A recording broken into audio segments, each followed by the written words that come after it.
Matthew chapter 24. Also known as the Olivet Discourse. We did an introduction to this on this weekend's services. And we see this discourse in Matthew 24, and then also in Mark 13 and Luke chapter 21. And there's debate on whether there are three different sermons or three variations of the same sermon. And you can look that up and study that if you want. But you'll notice they're very similar in talking about the same subjects, and some would say they're just Mark's account versus Luke's account or Matthew's account. By the way, the various Gospels, when you look at the harmony of the Gospels, some people get frustrated that they're not exactly word for word the same, but I love the nuances, and I think inspiration by the Holy Spirit is what gives perspectives on the same topic, and shouldn't be looked at as troubling as much as it is informative. I love the various Gospels. When we get to Luke 21, we'll kind of compare and contrast Matthew's account of this. And so we really did kind of do an introduction on this last weekend. So let's dive right in. Matthew chapter 24, verse 1. And Jesus went out and departed from the temple, and his disciples came to him to show him the buildings of the temple. And Jesus said unto them, See ye not all these things? Verily I say unto you, there shall not be left here one stone upon another that shall not be thrown down. Quiz time, question. Has verse 2, the red letters of verse 2, has that happened yet? Good, that's right. And does anybody remember what was the date of that when that happened?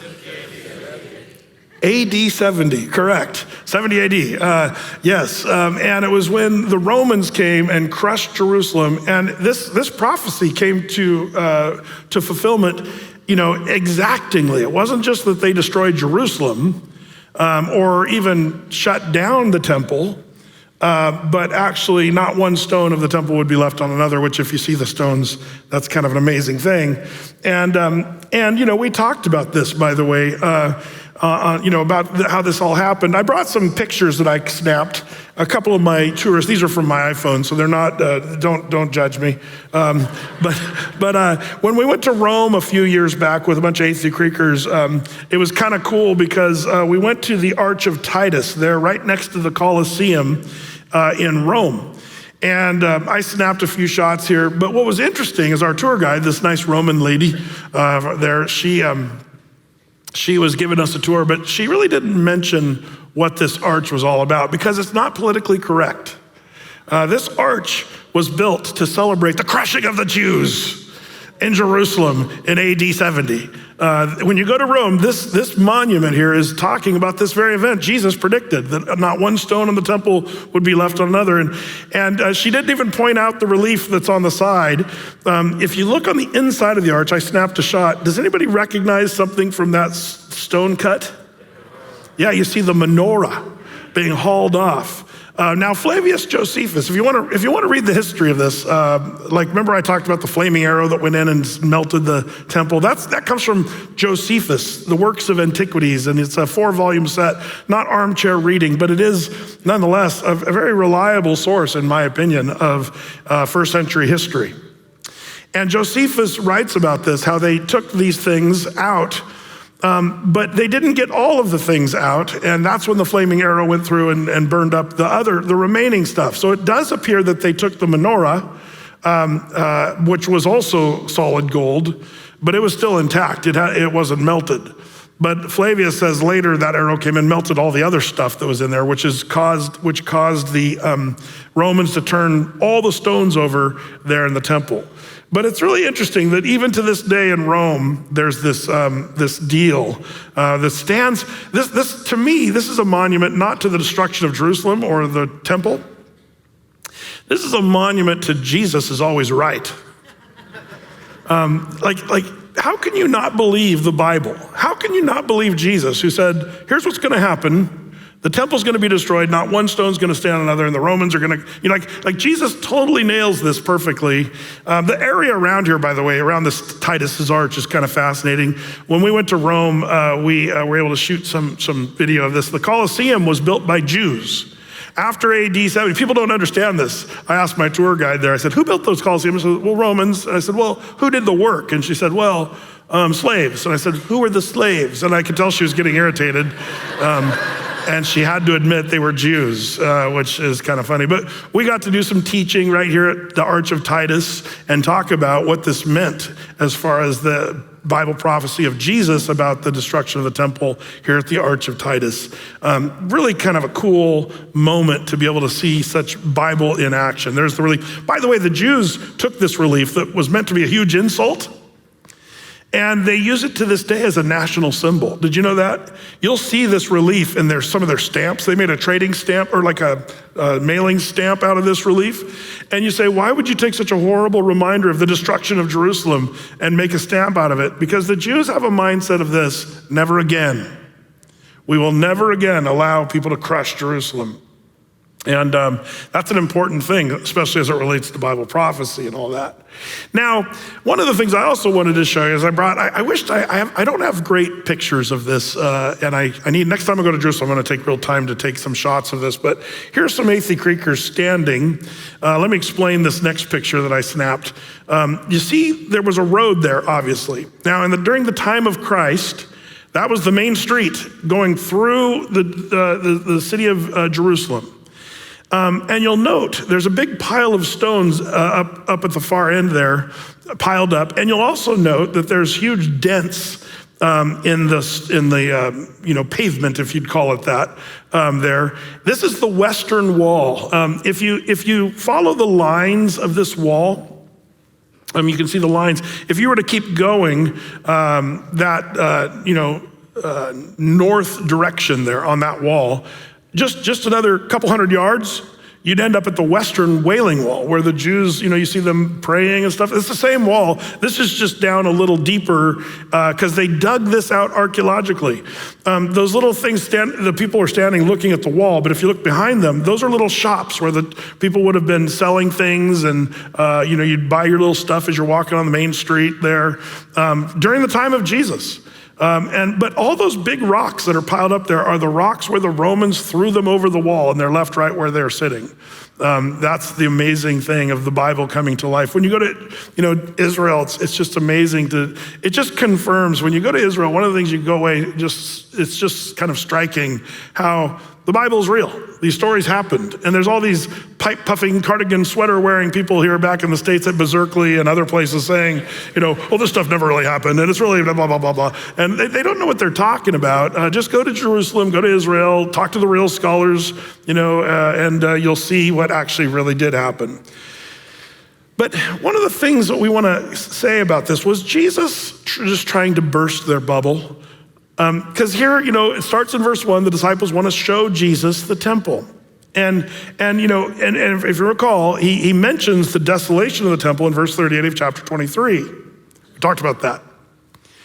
And now the disciples are like, hey, but Jesus, did you see how beautiful the temple is? You got to understand, to a Jew, like Peter, James, and John and the gang, they would have been thrilled. The temple's remodeled. Man, look, Jesus, we're back in business.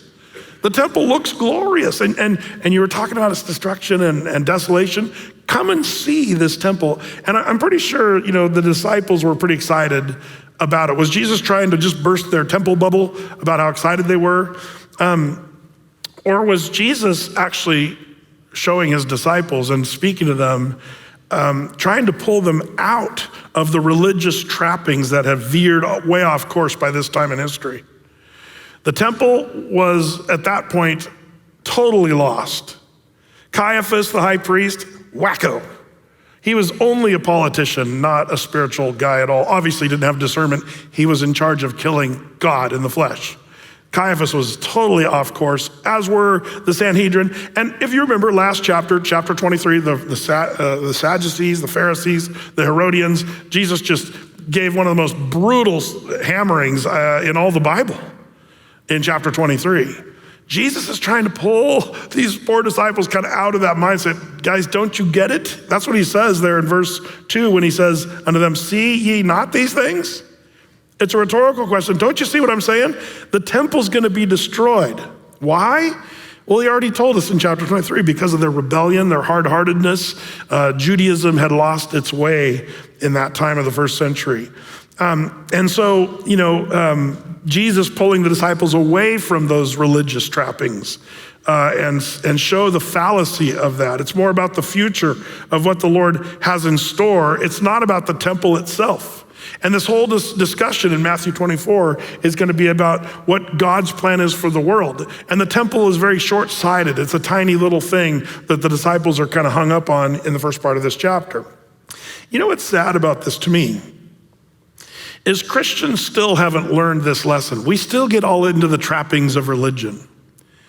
And I think it's something that really pulls us off course fairly quickly.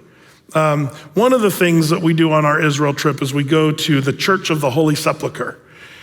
And then we go to the Garden Tomb. And the reason we go to those two places is because there's kind of an A-B sort of compare and contrast, and it's really healthy, I think, for us. If you go to the Church of the Holy Sepulchre, let me show you. This is another iPhone video that I shot right here. These are people that are at the stone in the Church of the Holy Sepulchre. They believe Jesus' body may have been laid on in preparation.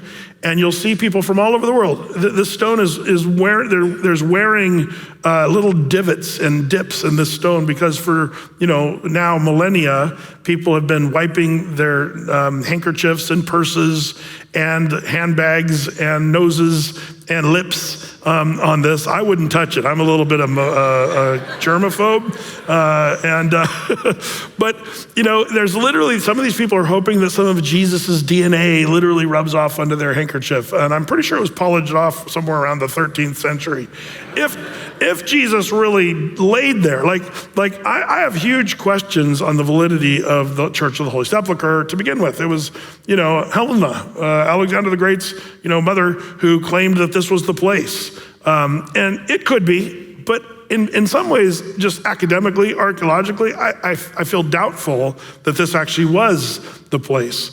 There is some British guys who, back in the 800s, found a tomb that was empty, that also was by a garden.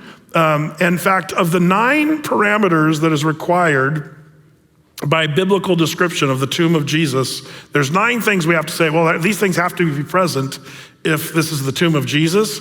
All 9 of those boxes are checked with the Garden Tomb. Not so with the Church of the Holy Sepulchre.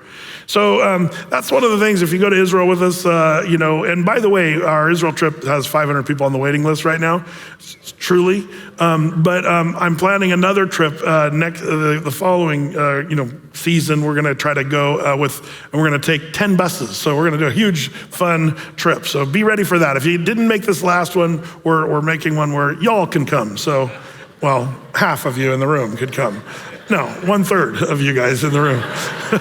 10 buses, 500 people. That'll be quite a trip. But Church of the Holy Sepulchre is sort of gaudy, and it's been there for, it's one of the oldest churches in the world. It's kind of an amazing architectural building. It's fun to see for that. It's a little gross with all the kissing and all the worship of a place. And then we walk through the Arab quarter, and we end up getting to the Garden Tomb, where these British guys, and I love the way the British handle it. They're like, could this be the tomb of Jesus? They say yes, but that's not what's important.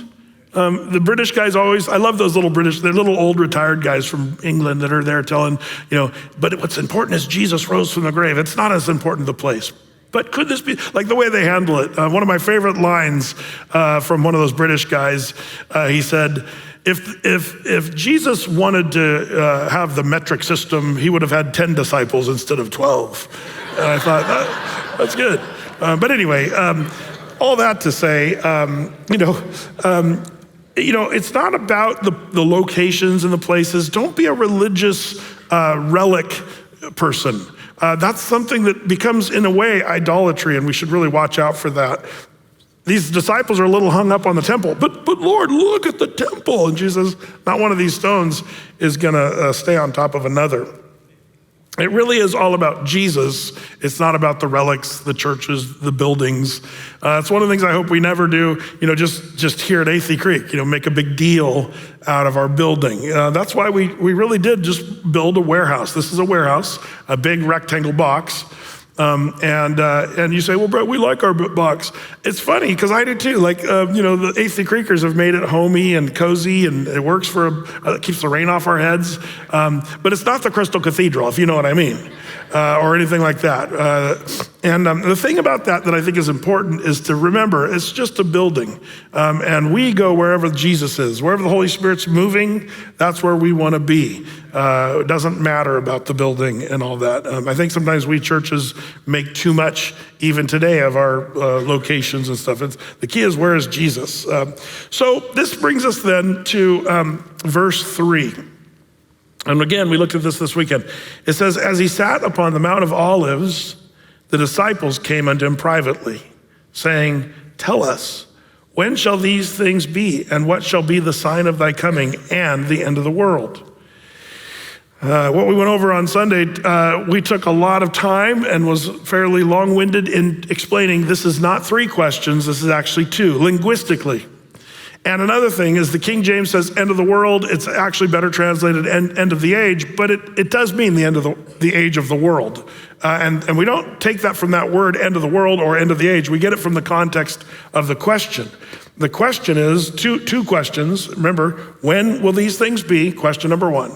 And then what will be the sign of your coming and the end of the age? That's number 2. Those 2 things go together. And one of the thes there, what will be the sign of your coming and end of the age? So that's the way it would read in the original Greek. So really the disciples are equating the second coming of Jesus with the end of the age. And why are they thinking end of the age? That's a good question. We have to think that maybe when Jesus is saying, not one of these stones on the temple is going to be left on another, the disciples are probably imagining cataclysmic event that's total destruction. Now, AD 70 was that for Jerusalem, but it was not that for the world. And so we went over a bit of the controversy about what's Matthew chapter 24 about, because you have to kind of go back to this question in verse 3. That's why it's called the Olivet Discourse, because it says in verse 3, they went up to the Mount of Olives. Now, by the way, the disciples, we're going to look at this later, but the disciples, it may not be the 12, it actually might be 3 or 4 of the disciples, and I'll show you that later on in Luke's account and Mark's account. It might just be Peter, James, and John, maybe just a small group that came and asked him this. So it's really a small little privately, hey, Jesus, we need some more information. And the 2 questions are, when will these things be? And what will be the sign of your coming and the end of the age? Those are the 2 questions. And so Jesus is going to answer that question. The reason that's important, again, is because some people say that all of Matthew 24 is all about AD 70. And hopefully as we go through this, I hope we kind of set the stage on the weekend service about how this really isn't about AD 70. Jesus is going to talk about what are the signs of his coming, and how are we going to know when the end of the age is going to be near? When will this happen? And I believe, very simply, you might be saying, Brett, that's clear. Why are you spending so much time with this? More than half of Christendom, half of Christianity believes this has already passed. If you're a preterist or an amillennialist, you believe it all happened in AD 70. And if you're a preterist, all of Bible prophecy has already been fulfilled. And everything in the Bible is history, including the book of Revelation and including Matthew 24. And again, most of Christianity believes that. Now I say most of Christianity, most of the doctrines of various denominations and churches. Most of my friends that go to Catholic church or Presbyterian churches, most of them don't even know what they believe. They just kind of go along with the church and say, well, whatever they say about the end. And they don't even look at it because they don't teach it, they don't talk about it. And so most of my friends that do that, unless you're like a pastor or went to seminary, you may not know what you believe about eschatology, but that's why certain churches never talk about Bible prophecy. They don't believe in it. And that's shocking to me. When you read what's going on here tonight, what we're about to read, you kind of have to say, wait a minute, shouldn't they have sort of changed their notes eventually and realize that Jesus is actually answering the disciples' question? What are the signs of your second coming? And when is the end of the age or the end of the world? Which is also coupled with the signs of his coming. The second coming of Jesus is sort of the end of the world as we know it. And I'm not talking about REM. I'm talking about the end of the world as we know it now. The millennial kingdom, do you remember when we talked in the Old Testament, every time we said the day of the Lord, the day of the Lord, the day of the Lord, it was over and over again. That's the day when God intervenes into humanity. And the world's gonna be very different from that day forward. So really, that, if you would, is the end of the age. When God says time's up with the world, that's gonna be the end of the age. And we can call it different things. You can call it the church age, because right now for the past 2,000 years, we've been living in the church age. Or what is another name? Anybody? What's another age? The age of the Gentiles. That's another way of saying church age or the age of the Gentiles, because the Jews have been put on pause, if you would. They've been blinded, Romans 11 says, in part. And there's coming a time when the fullness of the Gentiles come in. That'll be that end of this age. And then the day of the Lord happens. I'm using all kinds of biblical terms that we read in the Bible, and I'm kind of putting them all together. The day of the Lord then happens, and then all of Israel will be saved. Their eyes will be opened during a time called the tribulation period. If you really put the whole Bible together, it makes perfect sense. It's actually not even that hard. It's my humble opinion that if you got stuck on a desert island with a Bible, and all you had was just time to figure out what the Bible says about the last days and the end of the age and the end of the world, I think you'd fairly easily come up with a very simple, clear description of what the Bible says about the end of the age. And what Jesus is about to tell us will fit with every other passage of Bible prophecy. There's no contradiction or conflict here. If you have those other views, you have some real problems, and we'll probably point some of those things out, not to be mean, but just to say, watch out for kind of this misguided view that there's no more prophecy in the world and God's done and it's all history in the Bible. Whew, that's a real bummer. It's unfortunate. People are missing out on seeing what the Bible actually is telling us, and it's so unfortunate. Well, all that to say, now let's get to Jesus's answer. It says in verses 4 and 5, and Jesus answered and said unto them, take heed that no man deceive you, for many shall come in my name, saying, I am Christ, and shall deceive many. If you would, and you're jotting down notes, maybe you could put down number one. The first sign that Jesus talks about is deception. Watch out for deception. And not just general deception, although that's something that is all throughout the Bible. Paul talks about a massive deception there in 2 Thessalonians talks about it. There's gonna be a great falling away and people are gonna be deceived. There's a deception galore that's gonna happen as we get closer to the end of time, deception. But deception, particularly as it relates to Jesus, who's the Christ, and there's gonna be those who will want to be in place of that. I'm using that terminology purposefully, in place of Christ. Does anybody know another biblical term of that? Antichrist. Now, you say, well, isn't that a character that's coming in the future? Yes, but the Bible also talks about there are many antichrists that will come. And people are gonna be drawn away. Isaiah 53:6 says, all we like sheep have gone astray. But in the last days, there's gonna be a lot of sheep deceived to go after false shepherds or false Christs. Here's what John the apostle said in 1 John 2:18, little children, it is the last time, and you have heard that Antichrist shall come. That's the Antichrist. Even now are there many antichrists, whereby we know that it is the last time. In other words, John's saying the closer we get to the last days, and in some ways, I know this might sound a little weird, but in the bigger picture, the last days kind of includes from the resurrection and ascension of Jesus to the present day. You could, in some ways, say these are the last days. You say, well, that was 2,000 years ago. You're calling that the last days? Yes, compared to the Old Testament times, the church age is kind of considered part of the last days. But that's 2,000 years. But remember what Peter said in the context of the end times? He said, remember, a day with the Lord is as 1,000 years, and 1,000 years is as a day. So, for the first 4 days, that's the Old Testament. and then it's only been a couple days of the New Testament, age of the Gentiles, or the time of the church age. You could, in some ways, say this is all part of the last days. But the Bible also tells us and teaches us that we'll know we're getting closer to the very end time of those last days as we see certain things ramp up. And we're going to see Jesus even talk about that. But this idea of antichrists, it says there will be many antichrists, whereby we know that it'll be the last time. So what's an antichrist? If he's not the Antichrist, what is an Antichrist? Well, it helps to kind of break that down into the Greek language just a little bit. Antichristos is the Greek word.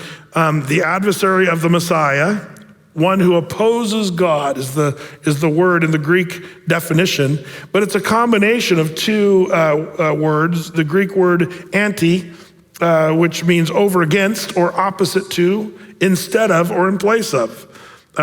And then the word Christos, which we studied this word when Peter said, "You're the Christos, the Son of the living God." Remember when Jesus said, "Who do you say that I am?" And that speaks of the anointed one, the Messiah.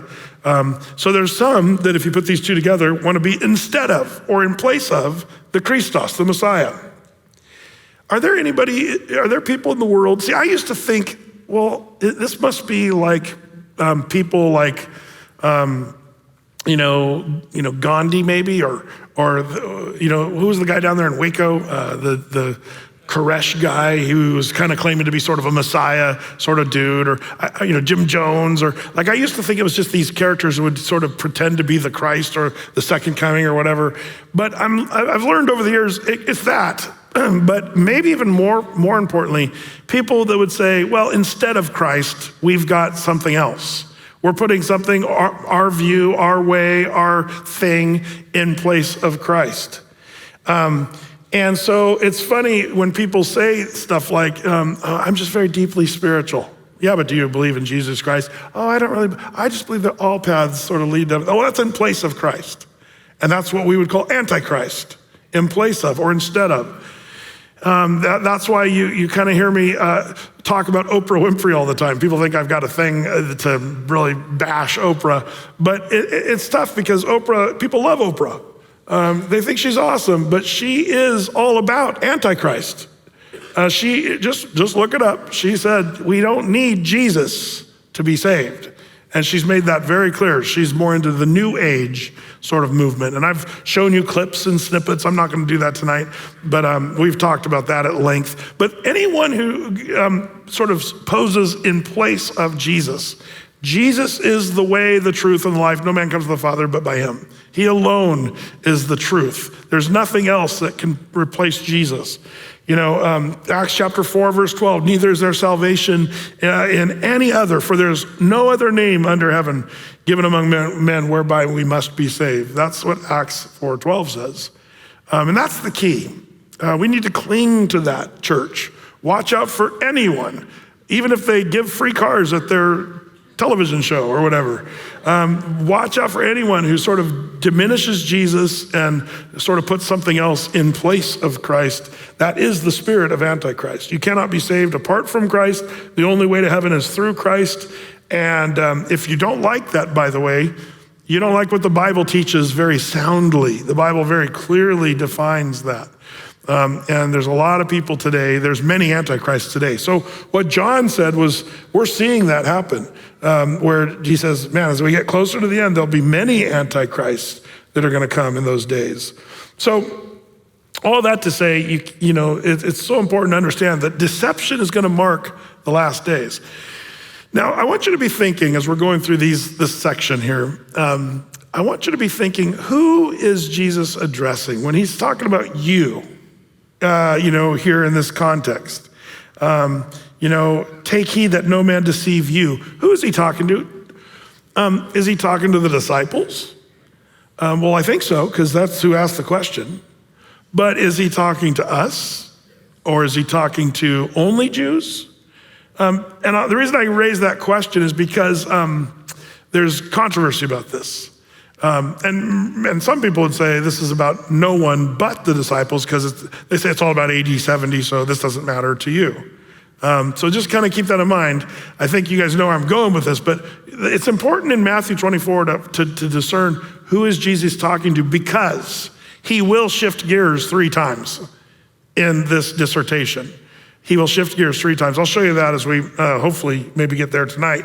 I'll show you that. But so he says, the first thing to watch out for is deception, where there are going to be many coming trying to deceive, saying, I am Christ, or, in place of Christ.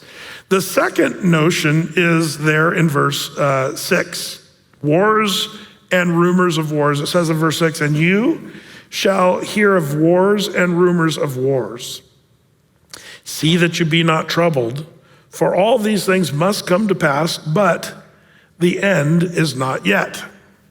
Now there's so much here that we really need to kind of hear what Jesus is saying. The first thing I want to say is it's interesting that he throws in here, see that you be not troubled.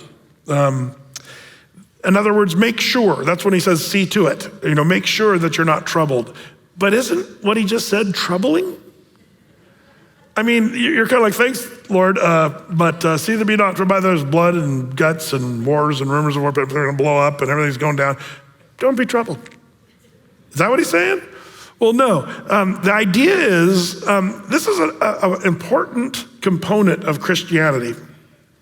Your and my peace and comfort and tranquility doesn't come by our circumstances. As Christians, that's not what should dictate whether you're at peace or calm or happy or joyful.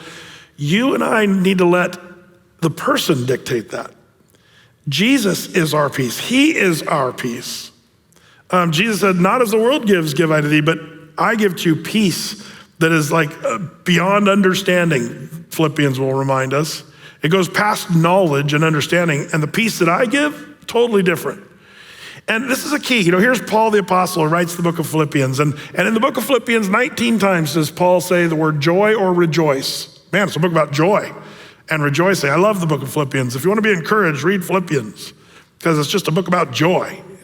And yet, where did Paul write that? In prison. Who writes a book about joy in prison? I'd write about 101 ways to break out of jail, how to hide a hacksaw in a cake, or I'd write another book. But Paul writes about joy. That's amazing. Why is that? Paul's joy was not dictated by his circumstances. His joy was dictated by the person and the work of Jesus Christ. And the mature believer, the mature Christian, works at that and says, that's the goal. I'm going to find my rest in Christ. I'm going to find my peace that passes understanding in Jesus. And so when Jesus is saying this is something the rest of the Bible teaches us. There's going to be wars and rumors of wars, he says here, but see that you be not troubled. And it reminds me of John 14, where Jesus says, I'm about to leave you guys and be crucified, and the disciples are all troubled. And then that's John 13. And then in John chapter 14, Jesus says, let not your heart be troubled. You believe in God, believe also in me.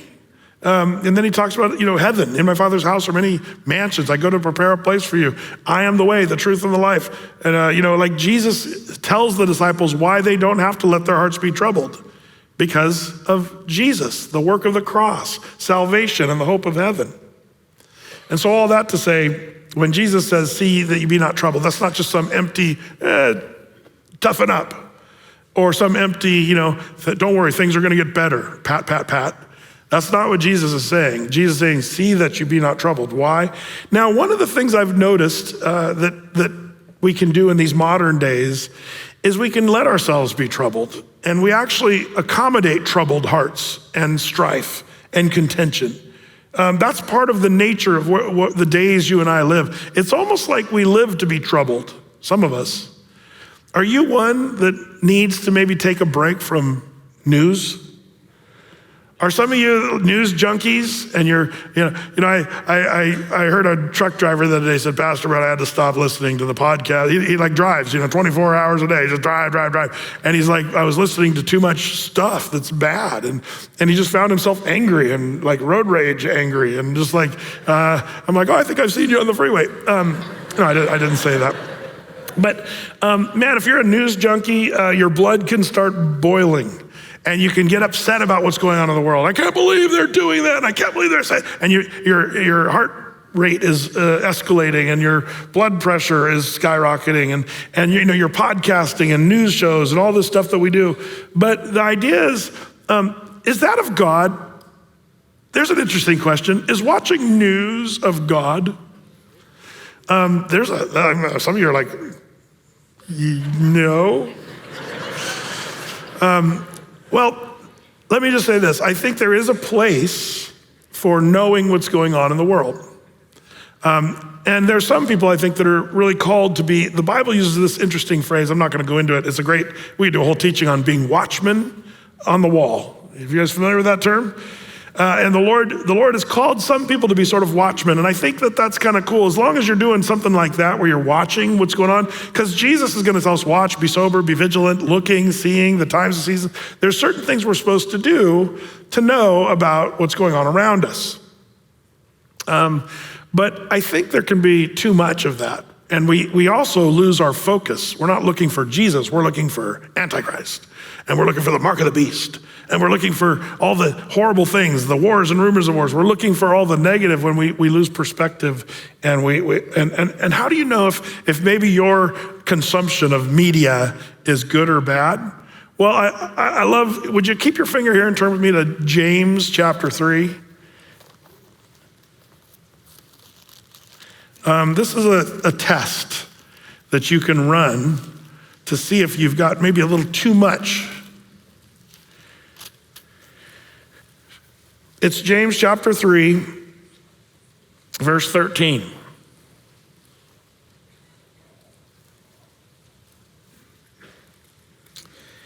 It says there in James chapter 3, verse 13, who is a wise man endued with knowledge among you?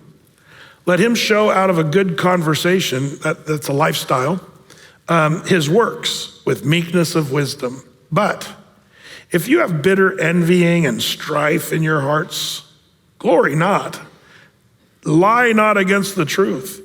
This wisdom descends not from above, but is earthly, sensual, devilish. For where envy and strife is, there is confusion and every evil work. Boy, that's the first part of what we're going to call the sieve here. If you run your media intake through this sieve, does it make your heart start to get envious with all the commercials? Oh, I wish I had that, thing that they're advertising. Maybe we've seen a little too much of that. Also, if there's strife in your heart, does it cause strife?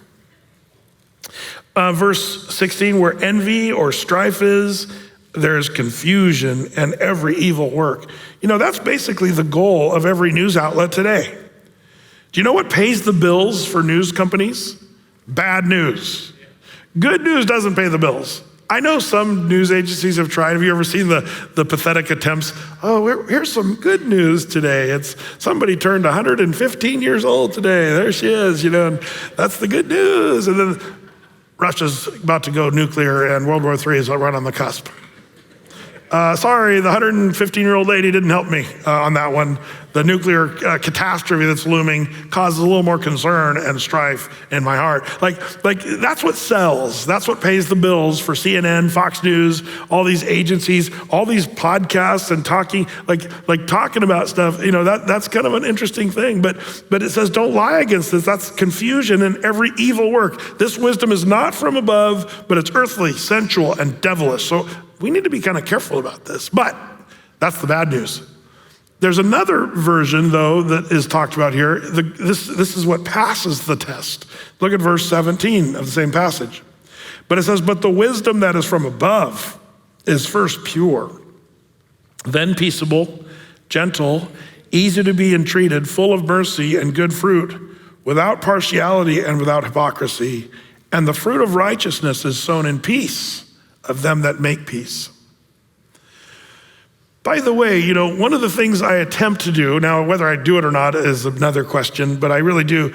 When we do prophecy updates here at Athey, one of the goals that I really have is to, especially for those of you I don't like listening to the news and I don't like following all the details of what's going on. It does make my heart full of strife and confusion and fear. And so some of you might say, well, prophecy updates is sort of my chance to get sort of up to speed on what's going on. And that's cool. If that's what we're doing, I'm happy to do that.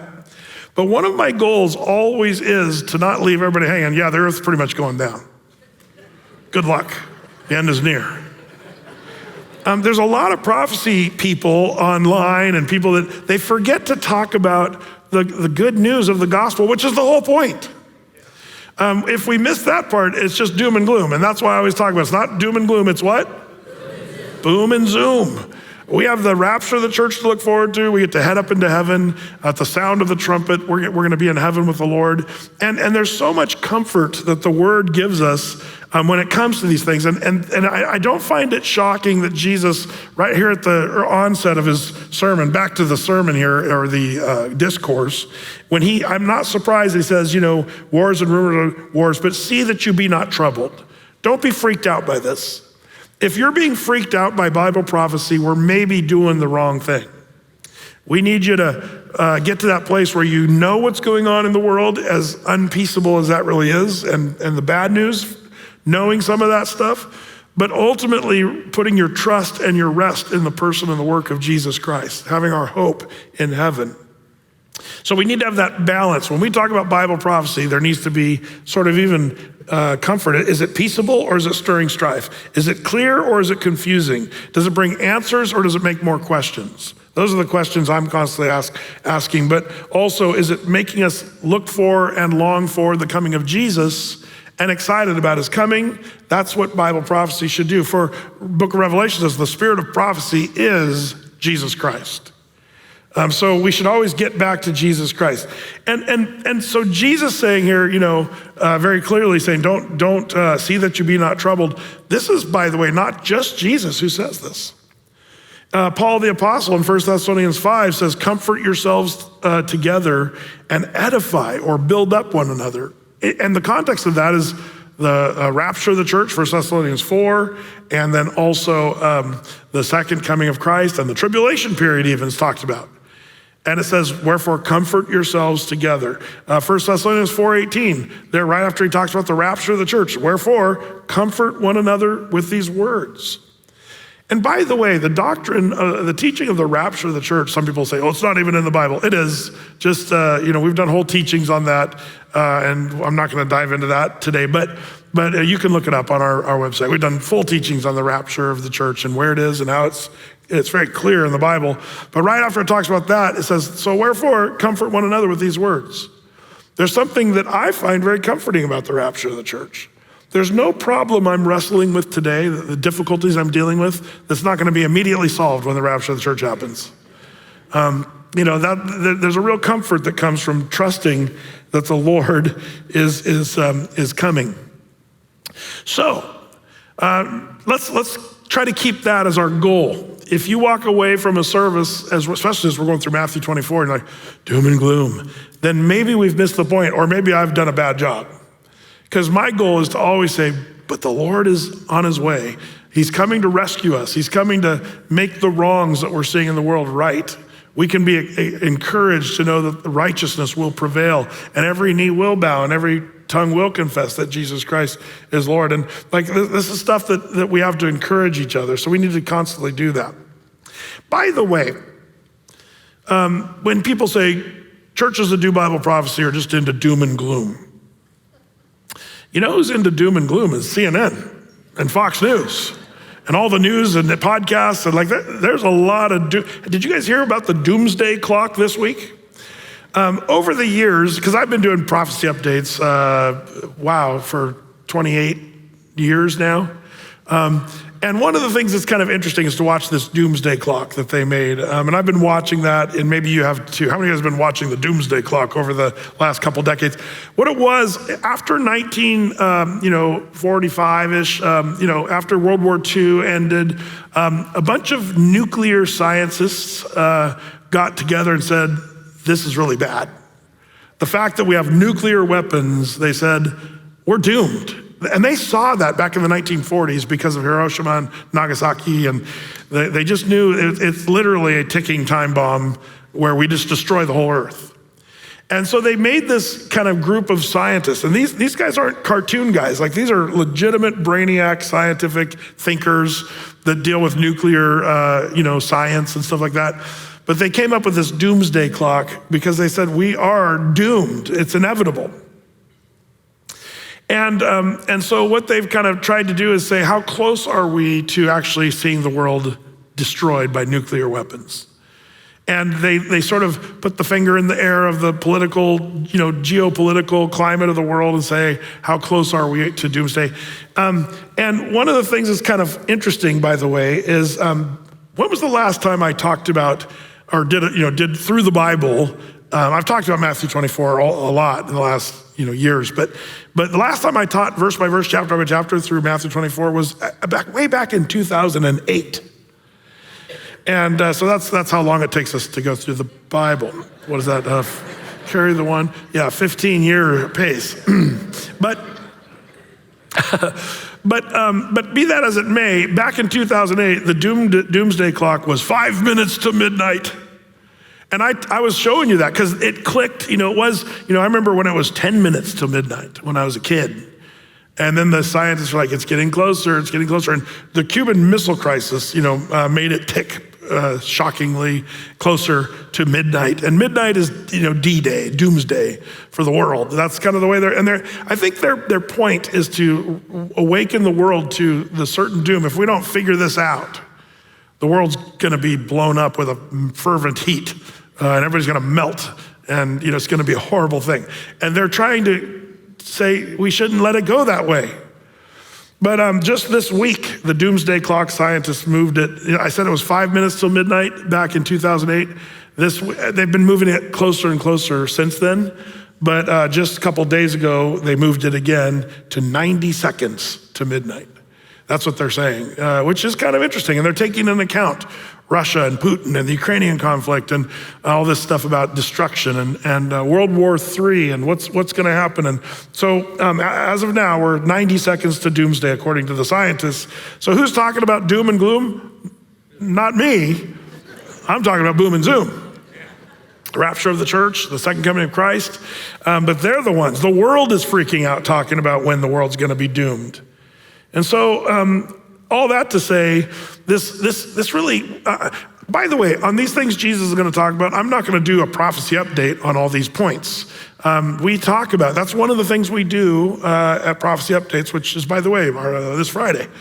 I talk about what's going on in the world that sort of falls in line with what Jesus says here. I'm not going to dive into wars and rumors of war. I could talk about what's going on in the world today geopolitically, and boy, we could spend 3 weeks talking about that. There's a lot going on in the world, wars and rumors of wars. Probably the biggest rumor out there is World War III. And that's the big one that everybody's kind of talking about. But the world doesn't really know what to do with Putin and the Ukrainian conflict. And Germany's freaking out because of, they're not giving their tanks, but we are giving our tanks. And they said tanks a lot, and we gave them to them and stuff. But sorry, you got to bring a little joy. Remember, joy, peace. China is lurking. We could just go on and on about the rumors of war and the wars that are actually happening. And so these are the kinds of things when we see what Jesus is saying, we ask the question, boy, does this mean that we're getting closer to the second coming of Jesus? Because that's what the disciples asked. What are the signs of your second coming and the end of the world? And he said, well, here's what you need to look for. Don't be troubled by all this, but you're going to see wars and rumors of wars. You're going to see deception. And then number one, deception. Number two, wars and rumors of war. But thirdly, you're going to see, I'm just going to call this one kingdom against kingdom. But this is kind of a clumsy title because he's actually saying two things here. Check this out. He says in verse 7, for nation shall rise against nation and kingdom against kingdom. And there shall be famines, pestilences, earthquakes in diverse places. Now, before we go into that list there, because there's a whole list of things there, let's first talk about kingdom against kingdom. But we're also going to lump in there nation against nation. But here's what you have to understand. Is Jesus just being redundant for, hyperbole, kingdom against kingdom, nation against nation? See, in my mind, that's kind of the same. Kingdom against kingdom, nation against nation. So, okay, we got it. Why'd you say it twice? But that's not what he said. And you might make a note, when he says nation against nation, depending what translation you have there, the Greek word for nation is ethnos, which means ethnicity, which is a people group, a large group based on various cultural, physical, or geographic ties. But the idea is racial ethnicity. So it's not just when it says kingdom against kingdom, that's what we think. By the way, the word kingdom is a whole different word. So there are different words. It's basileia, which means kingdom, an area ruled by a king, which in our language of modern English, we'd say nation, right? A nation ruled by a king or president or leader. United States, we have Biden, Israel's got Netanyahu. Those are kingdoms. In the biblical sense of the word here, basileia, but ethnos is the first one. Ethnicity against ethnicity. Are we seeing racial problems around the world today? Man, isn't it interesting? Just when you thought it was getting better and we were starting as a nation to figure it out, we've done a massive turn. I'm gonna say in the last 10 years, it's been sad to see. When Obama was elected, I think, wasn't that around 2008? I think, last time I was in Matthew 24. The one thing that I was really excited about was like, well, at least we got that done. At least we got an African-American guy elected, and that's great. Now I didn't agree with his politics, but I did think, cool. At least, man, look, we're a nation who no longer, like we're getting rid of some of that, whatever people were saying or doing or whatever, like we're starting to see movement and, the civil rights movement, maybe there's some gains there. But, I'm just gonna say since 2008 and from that point moving forward, it's only gone downhill. It's so heartbreaking. And now we're seeing crazy stuff on this, like crazy stuff. This Memphis beating, which is horrific, that we all saw last week. What's shocking to me is, like what Jesus is gonna say on so many points of what Jesus says here in these 14 verses of this part of this Olivet discourse, we're gonna see several components of what Jesus says with the Memphis stuff alone, where, basically so many of the groups are making this all about racism. Have you guys seen this? Babylon Bee did a funny thing that Netflix is making a movie about this, but they're gonna make all the 5 officers white guys instead, just to make it, more interesting or because they were all 5 officers were black guys who beat to death another black guy. And it's just a horrible, sad story.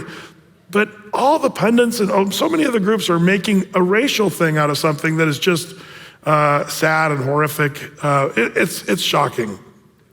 But it's all part of a thing. I believe there's a very sinister movement, and I'm gonna probably talk about this more in later prophecy updates, but about an agenda to keep the racial tension and make it even worse. Like there's actually people out there that are purposefully trying to make it worse and stirring up the pot. It's happening right under our noses. I think many of you know that already. But isn't it something that's not just, by the way, in the United States, globally, there's tensions rising on racism issues. Speaking of which, one of the most racial problems that we're having in the world is anti-Semitism. People that hate the Jews, that's on the rise radically.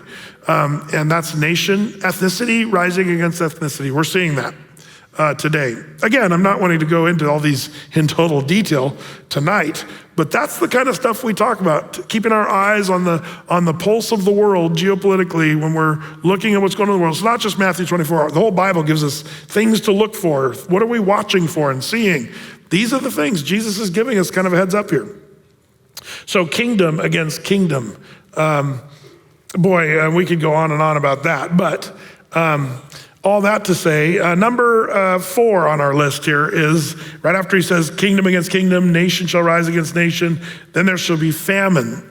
We're seeing famine as bad as it's been in a long time in the world right now. The amount of people affected by hunger in the world is ramping up as we speak. One of the things that we watch, by the way, in Bible prophecy is more of a futuristic, what could cause a famine? And there's some interesting things that are both some, you might say, natural causes that could cause famine, but there's also a lot of things we're doing to ourselves right now to cause famine around the globe. And that's stuff we watch when it comes to Bible prophecy. One of the things you got to remember in the end times, starvation is only going to get worse, and famine's going to get worse, especially by the time the tribulation period kicks into gear. In Revelation chapter 6, verses 5 and 6, it says, when he opens up that third seal, the beast, he heard the third beast say, come and see, and he sees this black horse, and the one who sat on the black horse, remember he has a scale of balances in his hands as he's riding the black horse. And the black horse with the scales represents famine. And in Revelation 6, verse 6, it says, I heard a voice in the midst of the four beasts say, a measure of wheat for a penny and 3 measures of barley for a penny. See thou, hurt not the oil and the wine. Now, speaking of famine, that's going to happen. And man, famine's going to happen in the end times, and you won't get any eggs anywhere. Isn't that funny? The stuff that we have right now that are short, it's like, what? What's happening? Remember, it was toilet paper back in 2020. Like, what happened to toilet paper? And what did that have to do with coronavirus? I'm so confused. If it wasn't toilet paper, then it's, this or that or the other thing. But right now it's eggs. We're having a shortage of eggs. Again, the Babylon Bee strikes again. I had to put this one up here. Babylon Bee says, local hen surpasses Elon Musk in net worth.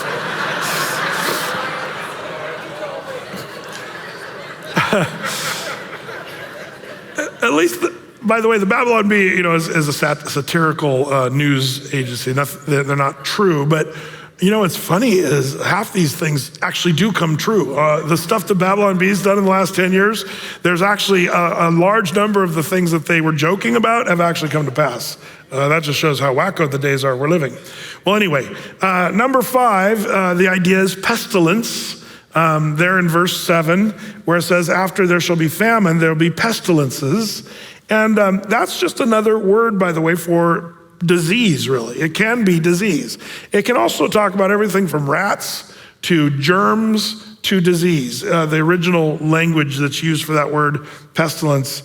And we're seeing that, whether you want to talk about pests like locusts. Did you know that there's more locusts on the earth today than there were in Bible times? Like some of the large swarms of locusts have destroyed parts of Africa, even in the last couple of years. More than like biblically proportioned swarms, which causes famine.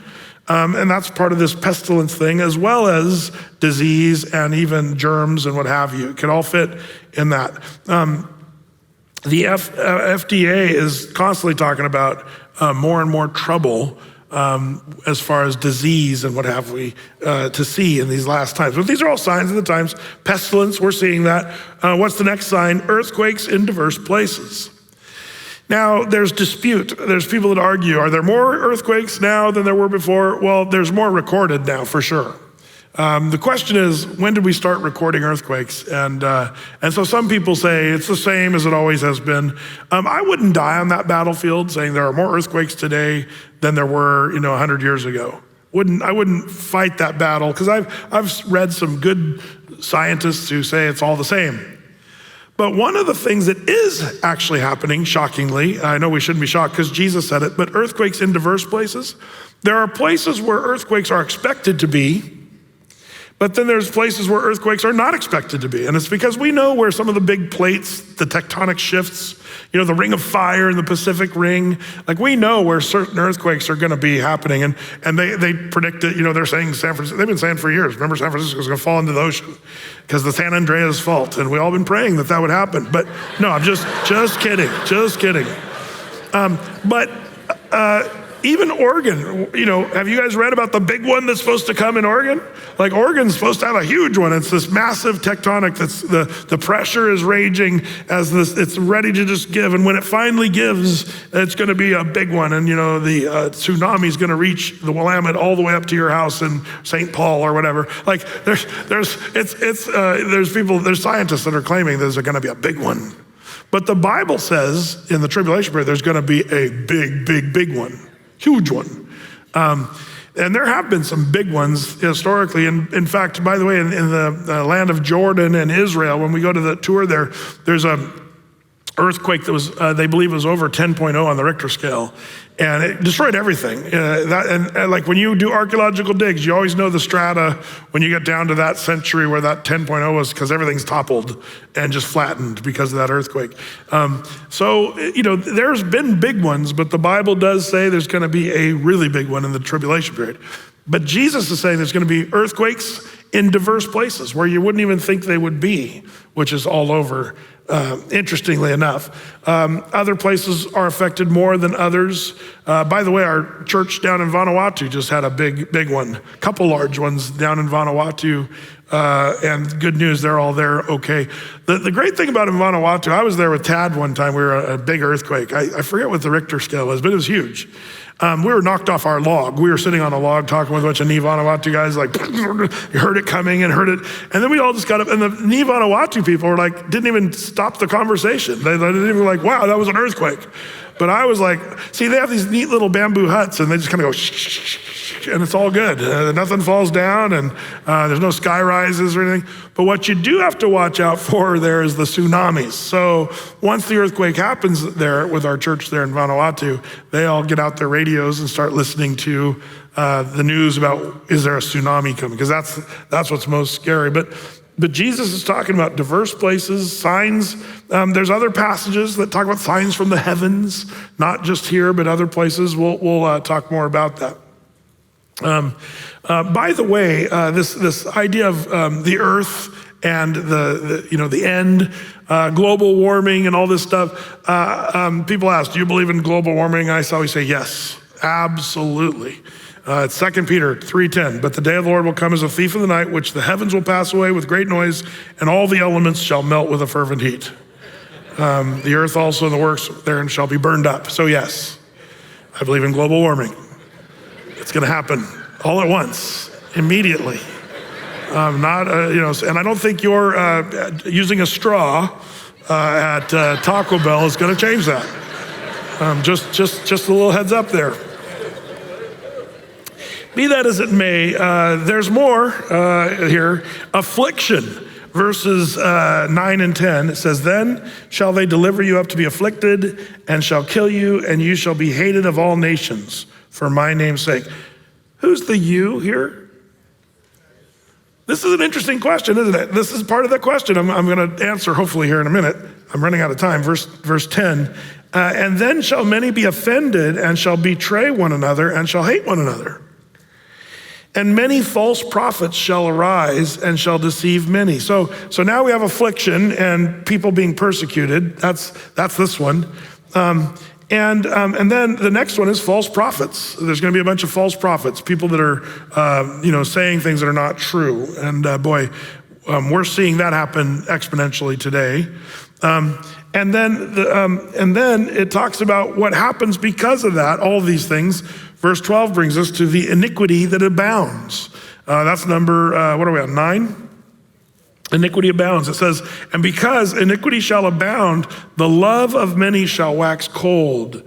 More sin, less love is what is being taught there. And boy, we're seeing that also. Honestly, if you were to try to say which one of these things Jesus talked about is the most happening today, it might just be this one. If you really think about what's going on in the world, more sin and less love. And it's because of sin. So much sin in the world, we stop caring for other people. People care more about their own happiness and their own, sinfulness, that they're gonna just keep doing what they're doing, and love is just gonna grow cold and get uglier and uglier. Things are bad right now, but I think we're gonna see more of this as it turns out. By the way, on this whole thing, we're supposed to be watchful of all these things that we've just listed. And then the reason why, 1 Thessalonians 4, 17 and 18. Why should we watch for these things? Because as a church, this is the next event that we're looking forward to. When we which are alive and remain shall be caught up together with them in the clouds to meet them in the air. And the word caught up there, by the way, is rapture in the Latin. Harpazo in the Greek, but caught up in the air to meet in the air, so shall we ever be with the Lord. Wherefore comfort one another with these words. We're not appointed unto wrath, like 1 Thessalonians 5 tells us, but we have the rapture to look forward to and heaven to look forward to. These are the things, the signs of the times that Jesus says. Now, only a couple more verses for tonight, then we'll pack it up.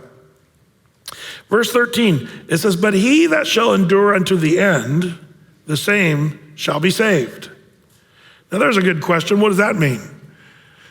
Well, who's the he there? Well, that raises the question, is it the Jew or is it us? And what's the end? Well, I'm not going to answer that question until maybe in just a minute here. Verse 14, and this gospel of the kingdom shall be preached in all the world for a witness unto all nations, and then shall the end come. How long ago would you say we arrived there where the gospel has reached every end of the earth? The gospel, there's really not a place on the planet anymore that the gospel of Jesus hasn't reached. I remember when I was so excited because, somebody gave a word of prophecy, like 1 Corinthians 14 version of prophecy, not future telling, but saying how the Lord was going to use Athey Creek to reach even some of the further parts of the world. And I'll never forget when I got a cool email from this scientist, this girl that was down on the South Pole, like in Antarctica. And she was with a group of 30 scientists. And she said the satellite would go over once every week, and she'd download as many Athey Creek teachings as she could while the satellite was going over. And then she'd get them all in, and then she'd listen to them during that week. And I just thought that was really cool. She said she was the only Christian out of all the scientists that were down there. So it was kind of nice to have church on her computer. That was quite a while ago. But I remember thinking, wow, to the ends of the earth. What a cool thing that even little old Athey Creek, we've been able to see the gospel reach places around the world that in our little tiny influence, and it's so cool how that's happened. And really, you can largely say the gospel has reached the uttermost parts of the earth. And Jesus said, the gospel will be preached to all the world for a witness to all nations, and then shall the end come. The end will come when the gospel's reached the nations. And I believe that's very possibly you can check that box, possibly. Now, before we go, there's 3 different sections in this Olivet Discourse, and I want to just quickly go over those so we can kind of be thinking about this between now and next Wednesday night. The 3 sections of the Olivet Discourse, section number 1, it speaks of the end times as it relates to the nations, verses 4 through 14. And when I say nations, all nations. And we can deduce that by what Jesus is talking about. And we can also say, look what's happened. And really all those things are happening. Everything Jesus talked about I think we can measurably say, if you just take a simple, kindergarten level look at it, we can all say, wow, this stuff is ramping up. Everything Jesus just said is ramping up. One thing that I skipped over, but I shouldn't have, but there in verse 8, it says, all these are the beginning of sorrows. Did you see that word sorrows? Mark that word sorrow, because the word is odin in the Greek, which means as a woman travailing in labor pain. Jesus is saying, like a woman's labor pains, so will the end be coming. Frequency and intensity, all the mothers here know exactly what I'm talking about. If you don't know what I'm talking about, look up some biology. But the contractions, they get harder, more intense, and more frequent when the baby's about to come. That's the word Jesus is using here. The word odin, it has to do with that kind of ramping up. And I think we're seeing that intensity. As it relates to the nations, that's verses 4 through 14. But he makes a really big shift in verse 15, where he starts talking about an event called the abomination of desolation. Question, maybe you guys will answer this without me even telling you, who's the next group of people that he's going to be talking about? The Jews, because the Jews, remember Daniel was given to your people in your holy city the 70 weeks prophecy of the abomination of desolation. Remember the whole 70 weeks? If you don't know what I'm talking about, it's kind of a cool prophecy of the Old Testament that talks to the Jews. And it even says, Daniel, this prophecy is for you, the Jews, your holy city, Jerusalem, and your people, the Jews. And really this next section number 2, Jesus is going to zero in the end times as it relates to Israel, verses 15 through 36. And then I'll show you as we keep going here next week and what have you. The third group is the end times as it relates to the church of Jesus Christ. And I'll show you how we shift gears there in verse 37. So this first section that we just covered, verses 1 through 14, is really Jesus answering, generally speaking, to all the nations. Here's what you can see ramping up before it gets to that time of the end. But the end is not yet, is what he says. There's more that's going to come before the end, and we'll see that next week. Let's pray together. Lord, this is such an exciting passage of Scripture, and I pray that we would learn how to be people that are not troubled by these things, but anticipating your great and your soon return, even more perhaps pertinent to this group, the rapture of the church, to where we get to be with you for eternity. But if that doesn't happen in our lifetime, Lord, we still have the hope of heaven and something really good to look forward to. Help us not to get bogged down in all the bad news around us, but help us to learn how to be watchmen on the wall without getting tangled up in the despair of this world. So help us to not let our hearts be troubled, and help us to keep our eyes on you, the author and the perfecter of our faith, the one who saves us from our sins and is the way to heaven. So encourage us, Lord, as we see dark days ahead, we see also the bright days when we get to be with you for eternity. So give us that hope. Bless these, your people who've taken this time to study tonight. In Jesus' name, amen.